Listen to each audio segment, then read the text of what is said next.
सर्वेभ्यः नमो नमः। आज का हमारा विषय है द्वितीय स्तवक का प्रथम पाठ, उसका नाम है द्वितीया। द्वितीया अर्थात क्या है? द्वितीया ये जो है द्वितीया विभक्ति है। हमारे संस्कृत भाषा में 7 विभक्तियाँ, एक संबोधन, ऐसे करके 8 सेक्टर होते हैं। अब ये विभक्तियाँ क्या काम में आती है ये हम देखेंगे। इसके लिए मैं एक स्लाइड बनाई है, उसको हम देखेंगे।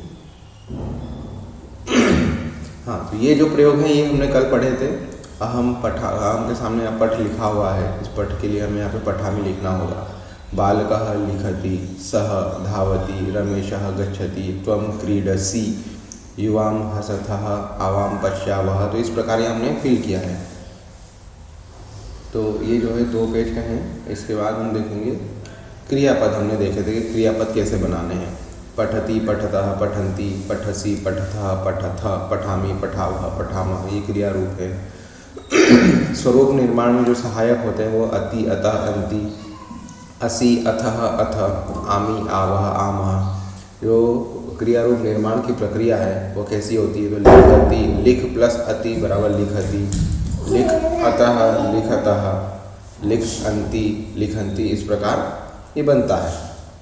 ये सब हमने कल पढ़ लिया था और हमने कुछ क्रियापद बनाने के लिए मैंने दिए थे, वो आपने बनाए होंगे। हाँ, ये है विभक्ति, कारक और उनके चिन्ह।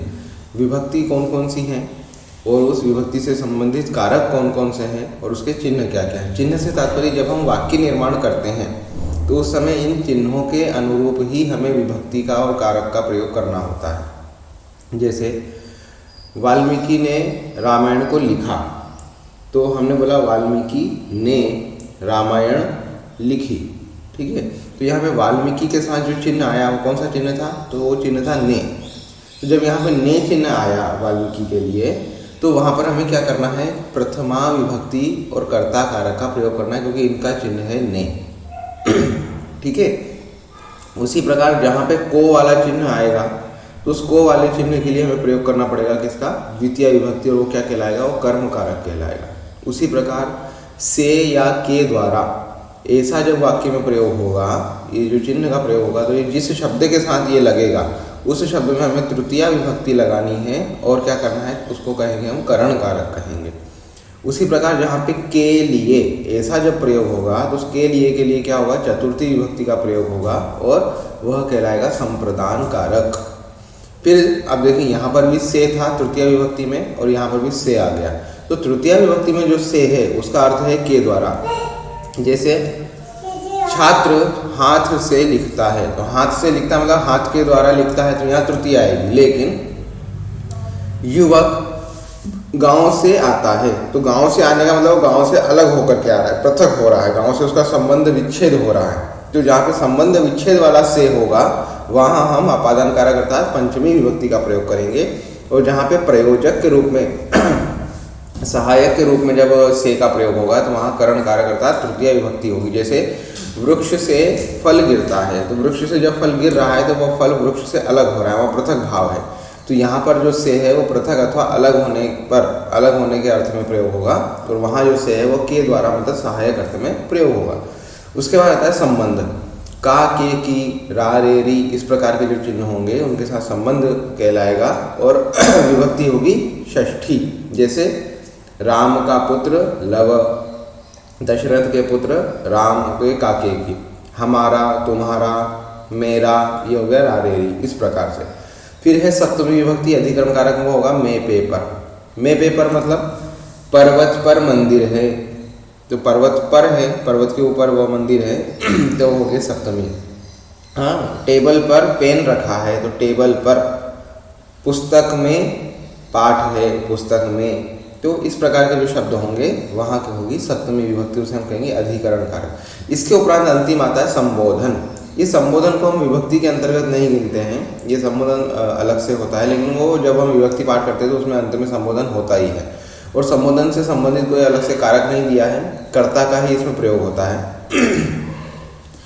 प्रयोग कैसा है? हे, अरे, हो। संबोधन मतलब किसी को पुकारने के लिए, किसी को संबोधित करने के लिए जो शब्द प्रयोग किया जाता है।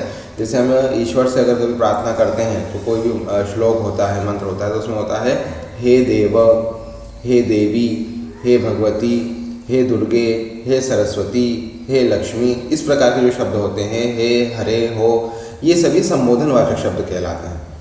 ठीक है, तो ये अभी बताने का कारण इसका ये था कि आज से हम द्वितीय विभक्ति का प्रयोग करेंगे। तो आपको पता होना चाहिए कि विभक्तियाँ कौन कौन सी होती है, इनका प्रयोजन क्या है, कारक क्या होते हैं, हम कैसे इनका प्रयोग करेंगे। तो अभी तक जो कुछ भी हमने पढ़ा, जितना भी हमने पढ़ा, वो सभी कर्ता कारक अर्थात प्रथमा विभक्ति हमने पढ़ी है।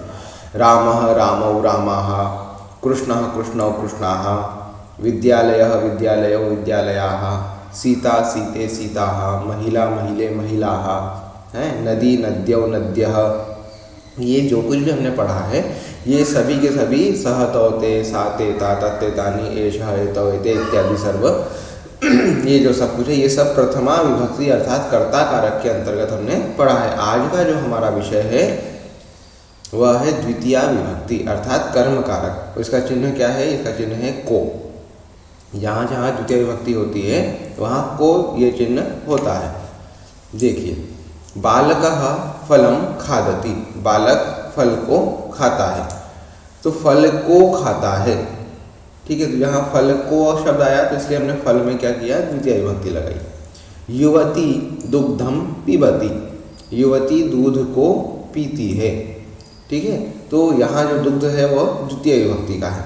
गायकः गीतम गायति, गायक जो है गीत गाता है। अभी तक हम क्या बनाते आए थे? गायकः गायति, युवती पिबती, बालकः खादति, लेकिन वो पी रहा है, खा रहा है, गा रहा है, लेकिन क्या पी रहा है, क्या खा रहा है, ये हमने अभी तक नहीं बनाया था। तो आज से हमारा द्वितीय विभक्ति में यही जो है, द्वितीय विभक्ति मतलब कर्म, कर्म का मतलब ऑब्जेक्ट, जो सेंटेंस में ऑब्जेक्ट होता है वो ऑब्जेक्ट आज हम पढ़ेंगे। गायकः गीतम गायति, गायक गीत को गाता है। लेखिका लेखम लिखति, लेखिका लेख को लिखती है। देखिए, देवः शब्द उसका द्वितीय विभक्ति बनती देवम। छात्रः छात्रम, जनकः जनकम, युवकः युवकम, ज्येष्ठः ज्येष्ठम, शिक्षकः शिक्षकम। तो इसी प्रकार से जो पुल्लिंग वाले जो शब्द होते हैं उसमें विसर्ग के स्थान पे क्या आ जाता है? अनुस्वार आ जाता है या अर्धमकार आ जाता है द्वितीय विभक्ति में। स्त्रीलिंग में भी उसी प्रकार होता है। सरिता सरिताम, छात्रा छात्राम, नासिका नासिकाम, युवती युवती। तो ये इस प्रकार से इसके प्रयोग होते हैं। हम इसको इसके प्रयोग जो है वो देखेंगे किसमें? हमारी पुस्तक में। देखिए, द्वितीय एक वचन का प्रयोग। विद्यालय, बालकः विद्यालयः, बालकः विद्यालयम गच्छति। ठीक है, बालक यहाँ पे क्या है? बालक यहाँ पे करता है और विद्यालय जो है वो क्या है? उसका कर्म है। वो कहाँ जा रहा है? विद्यालय को जा रहा है। तो पहली चीज़ हमें ध्यान रखनी है कि गच्छति के साथ हमेशा द्वितीय विभक्ति का ही प्रयोग होता है। कहीं भी जा, चाहे वो जंगल में जा रहा हो, लेकिन फिर भी वनम गच्छति ऐसा ही करेंगे क्योंकि वन को जाता है। शुद्ध स्वरूप कैसा होता है? वन को, विद्यालय को, बाजार को, घर को, इस प्रकार। सचिवः कार्यालयः, सचिवः कार्यालयं गच्छति।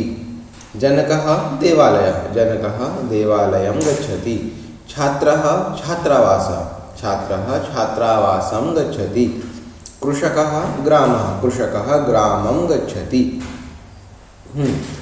बालकः गणेशः, बालकः गणेशम अर्चति, गणेश की अर्चना करता है, गणेश को पूजता है। महिला घटः, महिला घटम नयति, महिला घड़े को लाती है। गर्दभः भारः, गर्दभः भारम वहति, गर्दभ भार को वहता है, भार का वहन करता है, इसलिए भारम वहति, भार को वहता है, भार को ढोता है। चटका जलम, चटका जलम पिबति। शुकः फलम, शुकः फलम खादति। बालिका वाटिका, बालिका वाटिकां सिंचति। भारवाहकः पेटिका, भारवाहकः पेटिकां वहति। जननी रोटिका, जननी रोटिकां पचति। बालकः सरस्वती, बालकः सरस्वतीं अर्चति। अध्यापकः घटी, अध्यापकः घटीं पश्यति, घड़ी को देखते हैं। आपणः ग्रंथालयः वित्तकोशः प्रकोष्ठः, इन सब में देखो नंबरिंग दी हुई। नंबरिंग क्यों दी है? क्योंकि यहाँ पे हमें उनका द्वितीय विभक्ति का प्रयोग करना है। पहला है आपणः, ग्राहकः आपणं गच्छति। सेकंड नंबर है ग्रंथालयः, प्राध्यापकः ग्रंथालयं गच्छति। थर्ड नंबर है वित्तकोश, वित्तकोश मतलब बैंक, धनिकः वित्तकोशं गच्छति। नंबर 4 है प्रकोष्ठः, बालकः प्रकोष्ठं गच्छति। तो इस प्रकार से हमें ये सभी का क्या करना है, द्वितीय विभक्ति का हमें प्रयोग करना है। विसर्ग को हटा करके म लगाना है। ये भी हम एक वचन देख रहे हैं। अब स्त्रीलिंग, अध्यापिका बालिकाम आह्वयति, आह्वयति मतलब बुलाती है, पुकारती है। बालिका अध्यापिकाम आह्वयति। अग्रजः अनुजाम आह्वयति, अनुजः अग्रजाम आह्वयति। जनकः कन्याम आह्वयति, स्वामिनी सेविकाम आह्वयति। रुग्णः वैद्याम आह्वयति, वैद्यः रुग्णाम आह्वयति। अब है पश्यति, बालिका जननीं पश्यति, बालकः प्रदर्शनीं पश्यति, यहाँ देखो दीर्घिकारांत आ गया। प्रेक्षकः अभिनेत्रीं पश्यति, नटः नटीं पश्यति, गृहिणी भिक्षुकीं पश्यति, याचकः गृहिणीं पश्यति, भक्तः देवीं पश्यति। कुत्र गच्छति, बालकः कुत्र गच्छति, बालकः विद्यालयं गच्छति। अर्चकाः कुत्र गच्छन्ति, अर्चकाः मन्दिरं गच्छन्ति। विक्रयिकाः कुत्र गच्छन्ति, विक्रयिकाः आपणं गच्छन्ति। विक्रयिका मतलब बेचने वाले। आचार्याः कुत्र गच्छन्ति, आचार्याः आश्रमं गच्छन्ति। तो देखिए उत्तर यहाँ पे सामने दिए हुए हैं, हमें उन सारे सेंटेंस को यहाँ पर लिखना है। कः कुत्र गच्छति, रामः कुत्र गच्छति, रामः अरण्यं गच्छति। प्रश्न बनाना है, बालकः कुत्र गच्छति, अहम कुत्र गच्छामि। तो अहम कुत्र गच्छामि यह क्या मुझे याद नहीं होगा, मुझे याद होगा, इसलिए अहम का जो प्रश्न होगा वो त्वम से बनेगा। बोले त्वम कुत्र गच्छसि, क्या बनेगा यहाँ पर, त्वम कुत्र गच्छसि, तुम कहाँ जाते हो। तब हम उत्तर देंगे अहम नगरम गच्छामि। ठीक है। वयम आपणम गच्छामः, तो अहम का जो प्रश्न त्वम से बना, तो वयम का किससे बनेगा, वयम का बनेगा यूयम। अहम एक वचन था, वयम बहुवचन था, तो त्वम का बहुवचन क्या होता है, यूयम। यूयम कुत्र गच्छथ, सा ग्रंथालयं गच्छति, सा कुत्र गच्छति, ये सीधा सा है। आवाम देवालयं गच्छावः, तो युवाम कुत्र गच्छथः। ठीक है, ये हमें ध्यान रखना है कि अहम के जो प्रश्न हैं वो त्वम से बनते हैं। भाई मैं अपने आम से तो स्वयं से प्रश्न नहीं कर सकता ना कि मैं कहाँ जा रहा हूँ। अगर मुझे नहीं पता है कि मैं कहाँ जा रहा हूँ तो मैं जा ही क्यों रहा हूँ। इसलिए अगर कोई प्रश्न करेगा तो क्या पूछेगा, तुम कहाँ जा रहे हो, ऐसा। ठीक है। फिर है त्रिषु लिंगेषु द्वितीयायाः एकवचनस्य मिश्रिताः प्रयोगाः।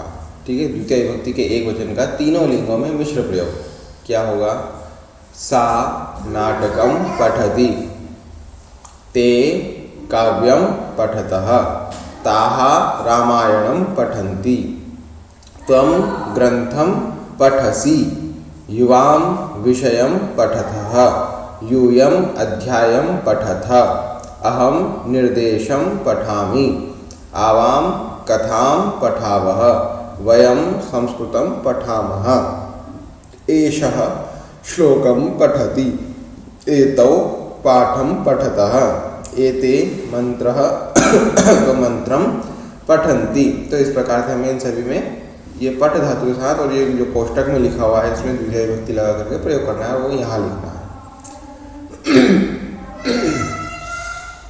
त्रिषु लिंगेषु द्वितीयायाः एकवचनस्य मिश्रिताः प्रयोगाः। प्रच्छ धातु के साथ। छात्रः अध्यापकं पृच्छति, जनकः पुत्रं पृच्छति, अध्यापकः प्राचार्यं पृच्छति, पुत्री जननीं पृच्छति। तो ये तो हो गया एक वचन के लिए, प्रथम पुरुष के लिए। यहाँ पे आप देखेंगे, यहाँ पे मध्यम पुरुष उत्तम पुरुष भी दिया है। आवाम सखीं पृच्छावः, युवां जनकं पृच्छथः, ते बालकाः सेवकं पृच्छन्ति, वयं सचिवं पृच्छामः, सः प्रश्नं पृच्छति। तो इस प्रकार से हमें पूरे फिल करने हैं। देखिए कैसे बनेगा। खादती है, बालकः है और फलम है, तो बालकः फलम खादति। फिर बालकः पुस्तकं पठति, बालकः पत्रं लिखति। इस प्रकार से प्रयोग होगा। आगे हम देखेंगे वयम किम किम पठामः, हम क्या क्या पढ़ते हैं। तो वयम पाठम पठामः, वयम मंत्रम पठामः, वयम समाचारम पठामः, वयम अध्यायम पठामः। फिर देखेंगे वयम पाठौ पठामः, हम जो है 2 पाठ भी पढ़ सकते हैं। वयम मंत्रौ पठामः, वयम समाचारौ पठामः, वयम अध्यायौ पठामः। द्विवचन। बहुवचन देखेंगे वयम पाठान पठामः, वयम मंत्रान पठामः, वयम समाचारान पठामः, वयम अध्यायान पठामः। तो द्वितीया का एक वचन कैसा बनता है? पाठम। द्विवचन पाठौ, बहुवचन पाठान। प्रथमा विभक्ति कैसी थी? पाठः पाठौ पाठाः। द्वितीय विभक्ति बनी पाठम पाठौ पाठान। देखिए वयम पाठम पठामः, यह देखिए अधोलिखित वाक्य जो लघु वाक्यों में एक वाक्य में यहाँ ऊपर जो वाक्य थे उन्हीं का हमें यहाँ पर प्रयोग करना है। 4 वाक्य थे। वयम पाठम पठामः, ऊपर देखिए। फिर वयम मंत्रम पठामः, वयम समाचारम पठामः, वयम अध्यायम पठामः। तो इन सभी को हमें यहाँ पर लिखना है। वयम वाला, ठीक है, मतलब ये पाठम वाला एक वचन, फिर ये पाठव वाला द्विवचन और ये पाठान वाला बहुवचन। इसके बाद एक वचन द्विवचन बहुवचन कैसे होगा? पाठ का था पाठम पाठौ पाठान, ग्रंथ का ग्रंथम ग्रंथौ ग्रंथान, संवादः का संवादम संवादौ संवादान, विद्यालयम विद्यालयौ विद्यालयान, मासम मासौ मासान, सप्ताह सप्ताहम सप्ताहौ सप्ताहान, दिवसम दिवसौ दिवसान, पक्षम पक्षौ पक्षान, दिनांकम दिनांकौ दिनांकान, शशकम शशकौ शशकान, शशक मतलब खरगोश, मृगम मृगौ मृगान, मृग मतलब हिरण, शुकम शुकौ शुकान, तोता, पिकम पिकौ पिकान, कोयल, खगम खगौ खगान, हंसम हंसौ हंसान, बकम बकौ बकान, बकम मतलब बकह मतलब बगुला, आपणः मतलब बाजार, आपणम आपणौ आपणान, शकटः शकटम शकटौ शकटान, शकट मतलब गाड़ी, जैसे अश्व शकटम मतलब बैलगाड़ी, घोड़ा गाड़ी, वृषभ शकटम मतलब बैलगाड़ी। इस प्रकार चंद्रम चंद्रौ चंद्रान, आपणिकम आपणिकौ आपणिकान, आपणिका मतलब बाजार में जो सब्जी बेचने वाला होता है या दुकान में बैठने वाला जो व्यापारी होता है उसे आपणिक, दुकानदार जो होता है उसको आपणिक बोलते हैं। आगे देखेंगे ग्रंथ ग्रंथम ग्रंथान, मतलब क्या करना है हमें? ग्रंथ जो है ये प्रथमा विभक्ति एक वचन दी हुई है, हमें द्वितीय विभक्ति का एक वचन और बहुवचन लिखना है। मंत्रः का मंत्रम मंत्रान, श्लोकः का श्लोकम श्लोकान, पाठः का पाठम पाठान, अध्यायः का अध्यायम अध्यायान, निबंधः का निबंधम निबंधान, अभ्यासः का अभ्यासम अभ्यासान, विषयः का विषयम विषयान, नियमः का नियमम नियमान, मयूरः का मयूरम मयूरान। तो इस प्रकार हमें लिखना है। देखिए यहाँ पे शशः आया, शशः मतलब भी खरगोश और शशकः मतलब भी खरगोश।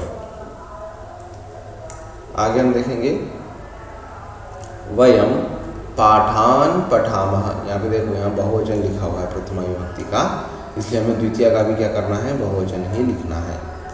ठीक है, वयम पाठान पठामः, वयम मंत्रान पठामः, वयम श्लोकान पठामः, वयम अध्यायान पठामः, वयम निबंधान पठामः। इस प्रकार हमें द्वितीय विभक्ति का बहुवचन लिखना है। आप एक काम कीजिए, एक ऐसा टेबल बनाइए। टेबल मतलब किस प्रकार से, यहाँ पे जैसे हमने लिखा प्रथमा, ठीक है, इसमें डैश लगाया, फिर इसको थोड़ा सा आगे खिसकाया, इसमें लिखेंगे जैसे हम राम शब्द ले लेते हैं, तो रामः, रामौ, रामाः। ठीक है, इस प्रकार से हमने लिख लिया। तो अब ये तो क्या हुआ, ये हुआ प्रथमा विभक्ति। इसके बाद हम नीचे लिखेंगे द्वितीय विभक्ति।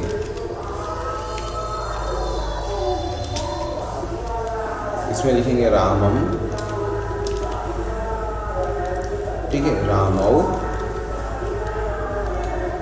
और रामान।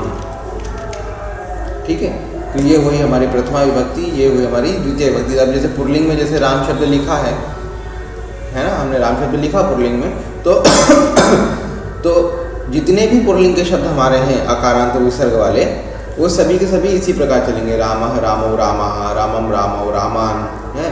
बालकः, बालकौ, बालकाः, बालकं, बालकौ, बालकान्, कृष्णः, कृष्णौ, कृष्णाः, कृष्णं, कृष्णौ, कृष्णान्, वृक्षः, वृक्षौ, वृक्षाः, वृक्षं, वृक्षौ, वृक्षान्। तो जितने भी पुल्लिंग के शब्द हैं वो हमारे पूरे इसी प्रकार चलने वाले हैं, अलग अलग नहीं चलेंगे। इसलिए हमें ऐसा लिख करके रख लेना है। ये जैसे हमने लिखा पुल्लिंग के लिए, उसी प्रकार आगे अभी स्त्रीलिंग आएगा तो स्त्रीलिंग के लिए भी लिखेंगे, नपुंसक लिंग आएगा तो उसका भी हम वैसा ही लिख लेंगे। हाँ, अब यहाँ देखेंगे वयम सिंहान पश्यामः, वयम भल्लुकान पश्यामः, वयम व्याघ्रान पश्यामः, वयम वानरान पश्यामः, वयम सर्पान पश्यामः, वयम गजान पश्यामः। तो इस प्रकार हमें पूरा भर लेना है। सिंह आप जानते हैं, भल्लू का मतलब भालू, व्याघ्र मतलब बाघ, वानर मतलब वानर, सर्प मतलब सांप, गजा मतलब हाथी, गर्दभ मतलब गधा, कीट मतलब कीड़े, वृश्चिक मतलब बिच्छू, मीन मतलब मछली। वयम मयूरान पालयामः, वयम शुकान पालयामः, वयम कुक्कुरान पालयामः। तो मयूरा मतलब मोर, शुक मतलब तोता, कुक्कुर मतलब कुत्ता, बिडाल मतलब बिल्ली, वृषभ मतलब बैल, शश्व मतलब खरगोश, मीन मतलब मछली, अश्व मतलब घोड़े, कपोत मतलब कबूतर, कुर्म मतलब कुर्म का मतलब कच्छप, क्या बोलते कछुआ। वयम कूर्मान पालयामः। तो इस प्रकार हमें क्या करना है, द्वितीय विभक्ति इसमें लगानी है। फिर वयम शाकान आनयामः, मतलब हम सब्जियां लेकर आते हैं। वयम दंडान आनयामः, हम दंड मतलब लकड़ियां लेकर आते हैं। वयम चमसान आनयामः, वह हम चम्मच लेकर आते हैं। वयम चषकान आनयामः, हम गिलासों को लेकर आते हैं। वयम घटान आनयामः, वयम गोधूमान आनयामः, गोधूम मतलब गेहूँ। वयम तंडुलान आनयामः, तंडुल मतलब चावल। वयम शुकान आनयामः, वयम पादपान आनयामः, वयम पदार्थान आनयामः। पदार्थ मतलब कोई भी पदार्थ हो सकता है, किसी भी प्रकार का।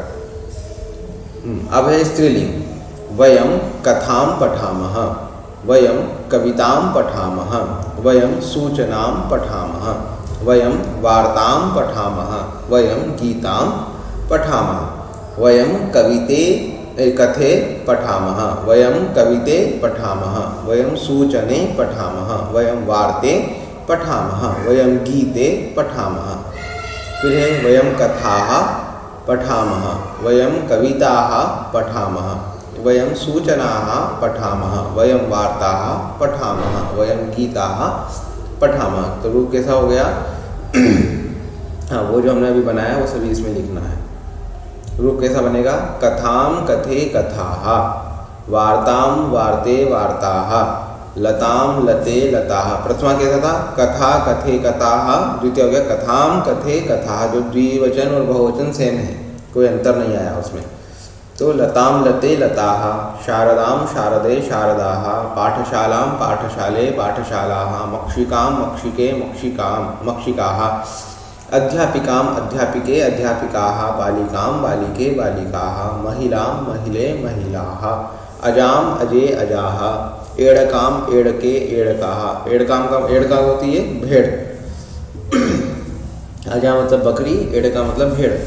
कलिकाम कलिके कलिकाः, शाखाम शाखे शाखाः, अम्बाम अम्बे अम्बाः। तो इस प्रकार से ये सब हमें भरने हैं। फिर है द्विवचन, द्वितीय व्यक्ति का एक वचन और बहुवचन। माला शब्द मालाम मालाः, कविता शब्द कविताम कविताः, कथा शब्द कथाम कथाः, वार्तां वार्ताः, सूचनां सूचनाः, पत्रिकां पत्रिकाः, संचिकां संचिकाः, पुस्तिकां पुस्तिकाः, नलिकां नलिकाः। इस प्रकार हमें भरना है। पादरक्षां पादरक्षा, पादरक्षा मतलब चप्पल। प्रथमा बहुवचन द्वितीय बहुवचन। कविताः कविताः, सूचनाः सूचनाः, कथाः कथाः। त्वं कविताः पठसि, त्वं सूचनाः पठसि, त्वं कथाः पठसि। तो बहुवचन सेम होता है, कोई अंतर नहीं होता है। मीनिंग हम देख लेंगे। कोई विनोद कणिका, विनोद कणिका मतलब जोक, हमारे हास्य कणिका, विनोद कणिका। यूयम किम किम पश्यथ, तुम क्या क्या देखते हो। ठीक है, तो यूयम नगरीं पश्यथ, यूयम नदीं पश्यथ, यूयम मयूरीं पश्यथ, यूयम नारीं पश्यथ, यूयम देवीं पश्यथ। अब द्विवचन, यूयम नगर्यौ पश्यथ। अब ये देखें हम, तो यहाँ पे हम ईकारांत पढ़ रहे हैं। अभी तक हमने ऊपर जो पढ़ा था वो आकारांत था, अब ईकारांत। यूयम नगर्यो पश्यथ, यूयम नद्यो पश्यथ, यूयम मयूर्यो पश्यथ, यूयम नार्यो पश्यथ, यूयम देव्यो पश्यथ।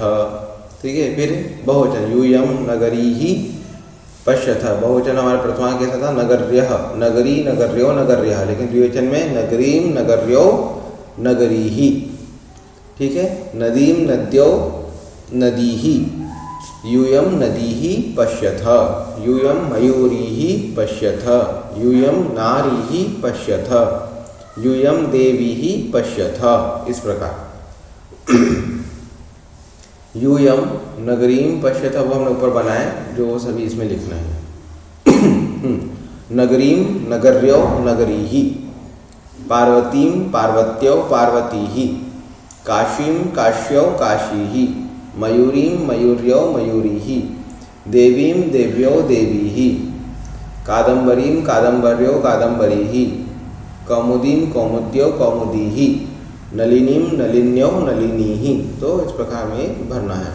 मीनिंग देखेंगे, काशी मयूरी देवी नारी। कादम्बरी, कादम्बरी वैसे एक पुस्तिका का नाम है। दूसरा है कादम्बरी का मतलब होता है हमारी मदिरा को भी कादम्बरी कहते हैं, मेघमाला को भी कादम्बरी कहते हैं।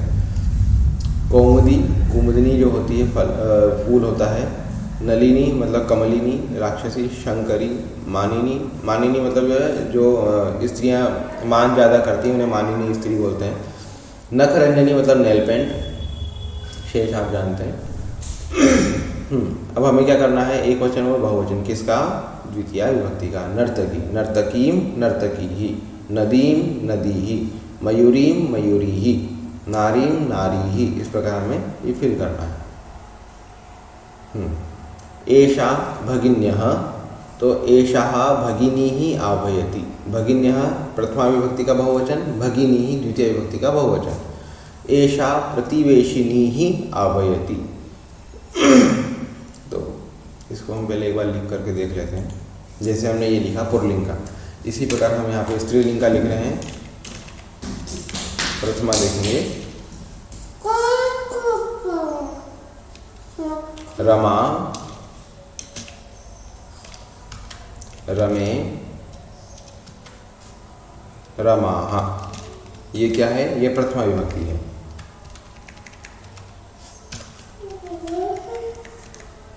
ठीक है, इसके बाद हम देखेंगे द्वितीय विभक्ति को, ये स्त्रीलिंग में।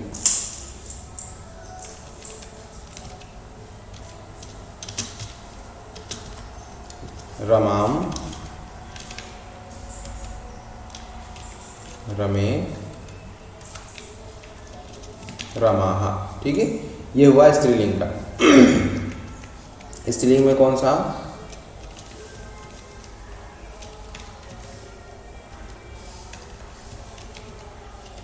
स्त्रीलिंग।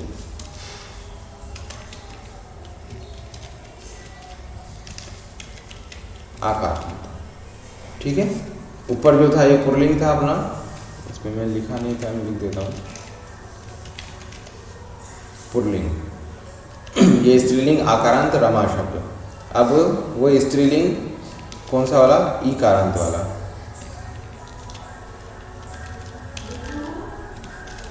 ठीक है, कैसा बनाएंगे हम? वही प्रथमा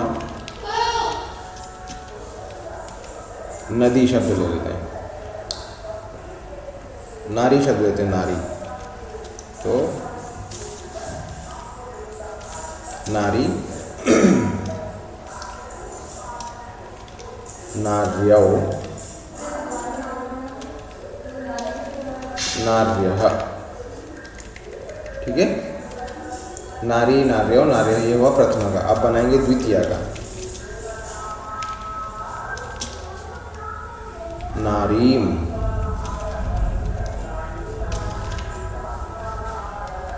नार्यौ और नारी। तो यहाँ आप देखिए, रामः रामौ रामाः, रामं रामौ रामान, रमा रमे रमाः, रमां रमे रमाः, नारी नार्यौ नार्यः, नारीं नार्यौ नारीः। इस प्रकार से ये जो है द्वितीय विभक्ति का रूप हमें देखने को मिला। तो उसी के अनुरूप हमें यहाँ पे प्रयोग करना है। भगिन्यः बहुवचन दिया है तो हमें द्वितीय विभक्ति का बहुवचन भगिनी, प्रतिवेशिन्यः प्रतिवेशिनी। ठीक है, प्रतिवेशिनी मतलब क्या होता है? पड़ोसन। कर्मकर्यः कर्मकरीः, पुत्र्यः पुत्रीः, महिष्यः महिषीः, गृहिण्यः गृहिणीः, नर्तक्यः नर्तकीः, नट्यः नटीः, सख्यः सखीः, तरुण्यः तरुणीः, लेखन्यः लेखनीः, अंकन्यः अंकनीः, चालन्यः चालनीः, वेल्लन्यः वेल्लनीः, दर्व्यः दर्वीः। देखिए, लेखनी मतलब पेन, अंकनी पेंसिल, चालनी चलनी, वेल्लनी बेलन, दर्वी दर्वी मैंने बताया। देखो, दर्वी मतलब जो बड़ा चमचा होता है सब्जी लेने का, उसे दर्वी बोलते हैं। आकाशवाणी ही, दिनदर्शिनी ही, दिनदर्शिनी कैलेंडर, घटी ही, सूची ही, सूची मतलब सुई, केश सूची ही, केश सूची मतलब बालों में जो लगाते हैं हम, और क्या बोलते हैं, स्टिक जो होती है वो केश सूची। महिलाएं लगाती है बालों में केश सूची। फिर है वयम वाक्यम पठामः, नपुंसकलिंग। वयम व्याकरणं पठामः, वयम पत्रं पठामः, वयम पुस्तकं पठामः, वयम काव्यं पठामः, वयम वाक्ये पठामः, वयम व्याकरणे पठामः, वयम पत्रे पठामः, वयम पुस्तके पठामः, वयम काव्ये पठामः, वयम वाक्यानि पठामः, वयम व्याकरणानि पठामः, वयम पत्राणि पठामः, वयम पुस्तकानि पठामः, वयम काव्यानि पठामः। तो आप देखेंगे नपुंसकलिंग में प्रथमा विभक्ति और द्वितीय विभक्ति बिल्कुल समान होती है, उसमें कोई भेद नहीं होता। ये जो रिक्त स्थान है, हमें अभी जो वाक्य बना है वो इसमें भरने हैं। देखिए, वाक्यम वाक्ये वाक्यानि, पुस्तकम पुस्तके पुस्तकानि, फलम फले फलानि, हैं, पुष्पम पुष्पे पुष्पाणि, विमानम विमाने विमानानि, व्यजनम व्यजने व्यजनानि, नेत्रम नेत्रे नेत्राणि, वस्त्रम वस्त्रे वस्त्राणि। तो इस प्रकार ये बिल्कुल सेम होता है। इसमें विमानम है, विमानम विमानानि, पर्णम पर्णम पर्णानि, यंत्रम यंत्रम यंत्राणि। बिल्कुल जैसा हमें प्रथमा विभक्ति है हूबहू वैसी ही द्वितीय विभक्ति होती है। अहम पुष्पाणि नयामि, बहुवचन लिखना है। अहम पत्राणि नयामि, अहम वस्त्राणि नयामि, अहम यंत्राणि नयामि। सा फलकानि क्रीणाति, सा युतकानि क्रीणाति, सा करांशुकानि क्रीणाति। ये सारे के सारे जो शब्द हैं ये हमारे पहले आ चुके हैं।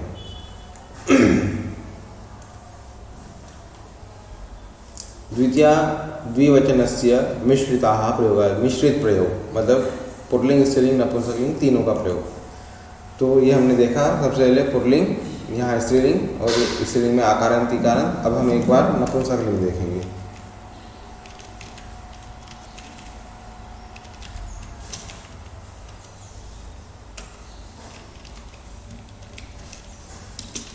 प्रथमा में बनता है फलम,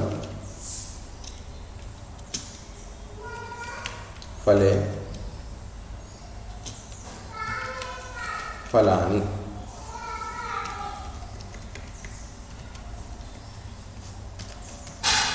ठीक है। अब उसी प्रकार द्वितीय विभक्ति में क्या बनेगा? द्वितीया में भी बनेगा फलम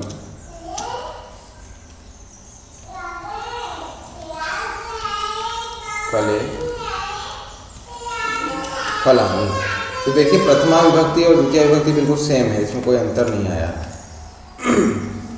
नपुंसकलिंग में प्रथमा विभक्ति फलम फले फलानि, द्वितीय विभक्ति भी फलम फले फलानि, बिल्कुल हूबहू वैसी ही रही है, उसमें कोई अंतर नहीं आया है। अब ये जो मिश्र प्रयोग हैं, ये मिश्र प्रयोग हम कल की कक्षा में देखेंगे। अभी आपको क्या करना है, अभी इन सभी को आपको अभ्यास करना है। जितने अभी तक हमने अभ्यास देखे हैं वो सभी अभ्यास आपको करना है। तावत नमो नमः।